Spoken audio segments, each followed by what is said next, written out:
Are you tired of inefficient watering in your garden? Ever wished for a simple solution? Let's talk about a common challenge we all face, the struggle of ineffective watering. But don't fret, a DIY irrigation system can be your affordable savior.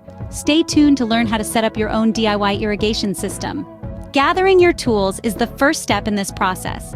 You'll need some easily accessible and affordable items: a garden hose, a water timer, tubing, connectors, and stakes. These are the basic building blocks of your DIY irrigation system. With these tools at your disposal, you're ready to start building your irrigation system. Now comes the exciting part, constructing your irrigation system. Let's break this down into simple steps. First, outline your garden area. This will help you identify where to place your irrigation lines. Next, assemble your irrigation components. Connect your distribution tubing to the irrigation valve, then attach your drip lines. Remember, it's like piecing together a puzzle. Everything has a place. Now, move on to installing the drip emitters.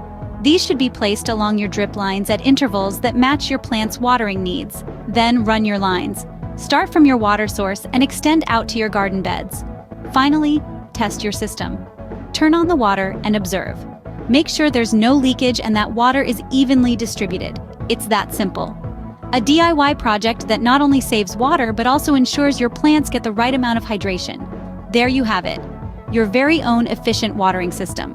Isn't it amazing how simple it can be to make your garden watering more efficient?